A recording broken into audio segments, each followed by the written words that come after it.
Hello learners, welcome back to my YouTube channel economics with Garima. जैसा कि आपको पता है कि प्रीवियस लेक्चर में हमने डिस्कस किया था कि एचटेट में पीआरटी, टीजीटी और पीजीटी लेवल पे जो कॉमन सेक्शन रहता है उसमें आपके क्या क्या टॉपिक्स आते हैं। आज हम डिस्कस करेंगे पीजीटी इकोनॉमिक्स के लिए क्या सिलेबस रहता है, जो 60 मार्क्स का पोर्शन होता है हमारा सब्जेक्ट स्पेसिफिक, उसके लिए हमें क्या क्या पढ़ना चाहिए।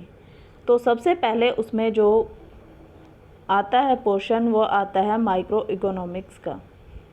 माइक्रो इकोनॉमिक्स में आपसे इंट्रोडक्शन में जो वेरियस डेफिनेशंस हैं किसने दी हैं, जैसे स्कार्सिटी डेफिनेशन किसने दी है, वेल्थ डेफिनेशन किसने दी है, या पीपीसी से रिलेटेड कि पीपीसी जो है उसका शेप किस तरह का होता है या रीज़न क्या होता है, वो क्वेश्चंस आपसे इंट्रोडक्शन में पूछे जाते हैं। और आपको क्या पढ़ना होता है इसमें, consumer behaviour and demand theory आपको पढ़ना होता है, जिसमें demand theory, increase in demand, extension in demand या given goods, substitute goods, complementary goods, उनकी various conditions, shapes, elasticity of demand, methods to evaluate the elasticity, total expenditure method, ARC method, ये सब आपको पढ़ना होता है, जिसमें आप फॉर्मूले, इनके डायग्राम, ये सभी चीज़ें अच्छे से देखते हैं। साथ ही इसमें आप कार्डिनल और ऑर्डिनल यूटिलिटी पढ़ते हैं, कंज्यूमर इक्विलिब्रियम को स्टडी करते हैं, diminishing marginal utility, equi marginal utility, साथ ही इंडिफरेंस कर्व, हिक्स अप्रोच या स्लस्कीज जो इंडिफरेंस कर्व सब्स्टिट्यूशन है उसे, इन चीज़ों को आप कार्डिनल और ऑर्डिनल यूटिलिटी में स्टडी करेंगे। साथ में कंज्यूमर सरप्लस का concept, angel curve, revelled preference theory, ये कंज्यूमर बिहेवियर एंड डिमांड से रहता है। साथ ही आपको उसमें स्टडी करना होता है प्रोड्यूसर बिहेवियर एंड सप्लाई, जिसमें आप सप्लाई थ्योरी, प्रोडक्शन फंक्शन, जिसमें आइसोक्वांट कर्व आप स्टडी करेंगे, theory of cost, shapes of cost in modern and classical structure, concepts of revenues. फिर आप इसमें स्टडी करेंगे forms of market and price determination, जिसमें perfect competition, monopoly, monopolistic, oligopoly, in different जो markets हैं उनमें आपके शॉर्ट टर्म में और लॉन्ग टर्म इक्विलिब्रियम में किस तरह की शेप रहती है, आपका प्रोडक्ट डिफरेंशिएशन का कंसेप्ट, एक्सेस कैपेसिटी का concept, optimum utilization of resources किस कंडीशन में होता है, किस मार्केट में होता है, वो सारी चीज़ें।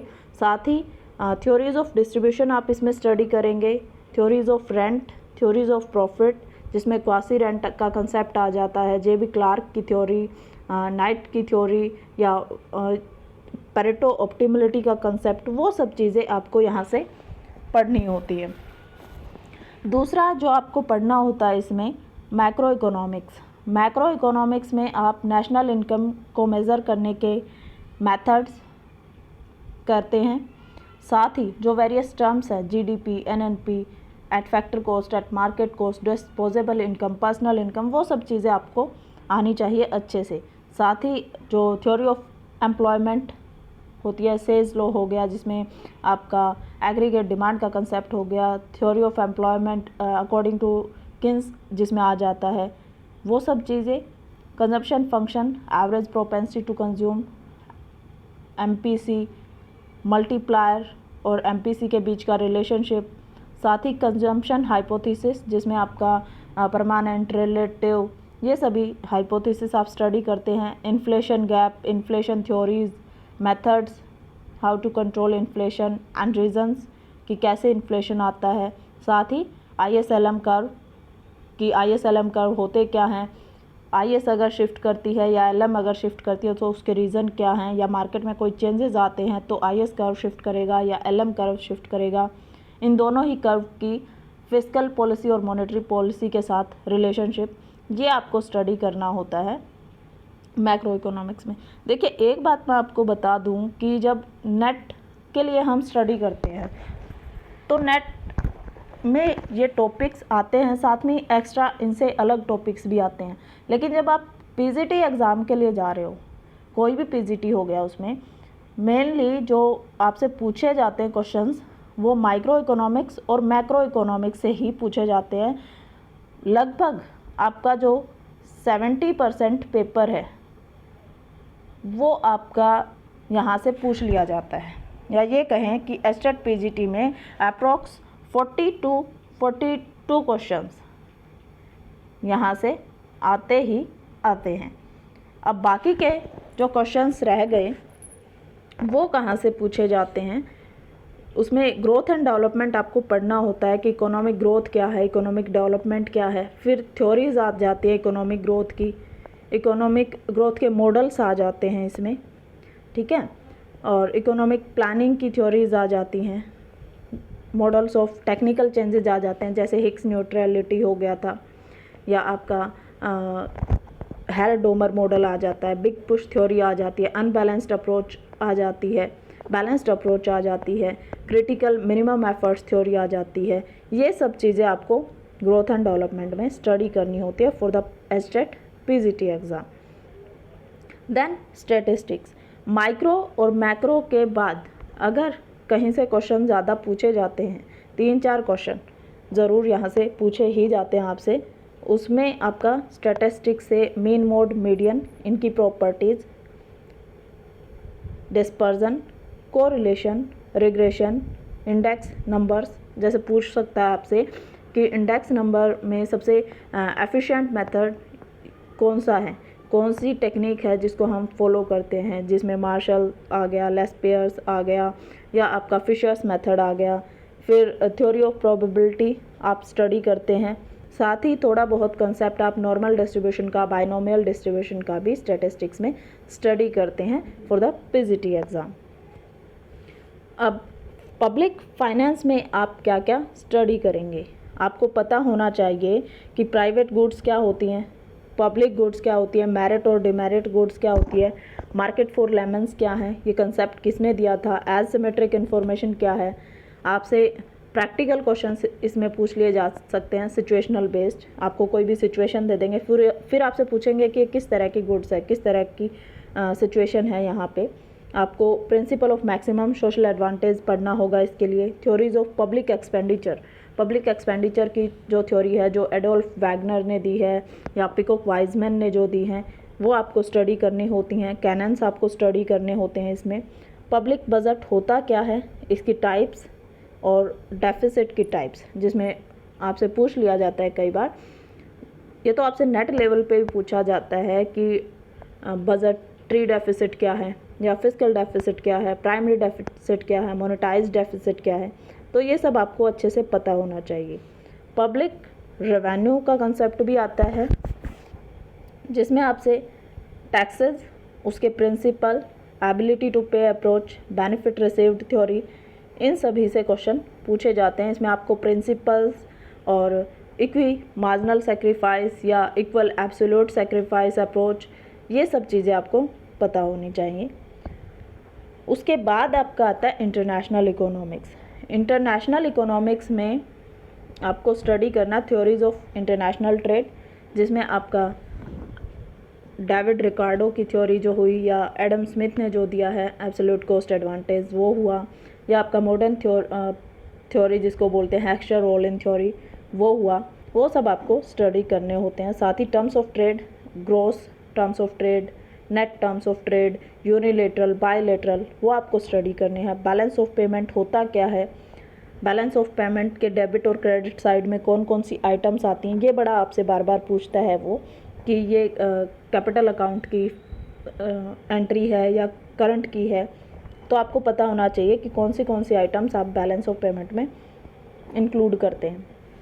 साथ ही बैलेंस ऑफ पेमेंट को कैसे ठीक किया जा सकता है, उसके लिए क्या क्या टूल्स, टेक्निक्स आप यूज़ करते हो, उसमें devaluation, absorption approach, Marshall Lerner condition, J curve, ये सब आपको आनी चाहिए। और इंटरनेशनल जो मॉनेटरी ऑर्गेनाइजेशंस हैं, जैसे IMF हो गया, सार्क हो गया, या WTO हो गया, जितनी भी इंटरनेशनल ऑर्गेनाइजेशंस हैं, उनके सेटअप ईयर, उनकी फंक्शनिंग, कौन सी कंट्रीज़ उनमें हैं, इनसे रिलेटेड क्वेश्चन आपसे पूछा जाता है। WTO और IMF इनमें ज़्यादा इम्पोर्टेंट रहता है।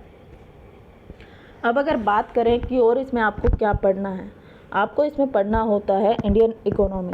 इंडियन इकोनॉमी में पॉवर्टी का कंसेप्ट आप पढ़ेंगे, अनएम्प्लॉयमेंट का पढ़ेंगे, 5 ईयर प्लान्स आप पढ़ेंगे, पॉपुलेशन सेंसस जो हाल का पिछला रहा है उसके बारे में आपको सब कुछ पढ़ के जाना होगा। एग्रीकल्चर से रिलेटेड मनी एंड बैंकिंग कि आपका कौन से बैंक कमर्शियल होते हैं, कौन से शेड्यूल्ड बैंक होते हैं, RBI कब सेटअप किया गया, कैपिटल मार्केट क्या है, या आपकी प्राइमरी मार्केट क्या है, सेकेंडरी मार्केट क्या है, वो सब चीज़ें। साथ में आपको इसमें जितने भी प्रोग्राम्स हैं या स्कीम्स हैं गवर्नमेंट ने जिनको लॉन्च किया है in the field of employment, लोगों को रोज़गार देने के लिए, या बेटी बचाओ बेटी पढ़ाओ जैसे प्रोग्राम जैसे हो गए, नरेगा हो गया, ये सब आपको एग्रीकल्चर के फील्ड में अगर कोई स्कीम्स लॉन्च की हैं, ये सब आपको स्टडी करके जाना होता है।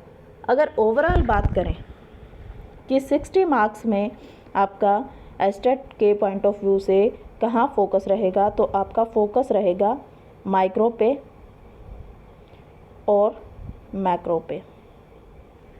माइक्रो और मैक्रो ये दो सब्जेक्ट आपको अप्रॉक्स 70% आपका कवर करवा देते हैं 60 में से। उसके बाद आपसे क्वेश्चन पूछे जाते हैं इंडियन इकोनॉमी में 5 ईयर प्लान जैसे टॉपिक से, या कैपिटल मार्केट और मनी बैंकिंग जैसे टॉपिक से। फिर आपसे पूछा जाता है Marshall Lerner condition, devaluation, WTO setup years, functioning से रिलेटेड क्वेश्चंस।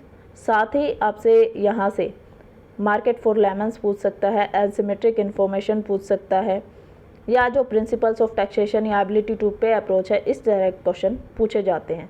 फिर यहाँ से आपसे स्टैटिस्टिक्स में मीन मोड मीडियन की प्रॉपर्टीज़, रिग्रेशन कैसे फाइंड आउट करते हैं, इंडेक्स नंबर्स, यहाँ से ज़्यादा क्वेश्चन पूछने के आपके चांसेस रहते हैं। ग्रोथ एंड डेवलपमेंट से आपका हेरेड डोमर मॉडल, मिडेज मॉडल, या आपका क्रिटिकल मिनिमम एफर्ट्स जो रहा है वो, ये सब इम्पोर्टेंट रहते हैं। तो ये सब था PGT इकोनॉमिक्स के बारे में। अगर आपको कोई डाउट रहता है, आपकी कोई क्वेरीज हैं, तो आप कमेंट सेक्शन में मुझसे उसके बारे में पूछ सकते हैं। अगर वीडियो आपको अच्छा लगा है, आपके लिए हेल्पफुल रहा है किसी भी पॉइंट पे, तो प्लीज़ वीडियो को लाइक करें, शेयर करें और चैनल को सब्सक्राइब कर लें, ताकि आगे आने वाली वीडियोज़ के नोटिफिकेशन आपको मिलते रहें। Thank you.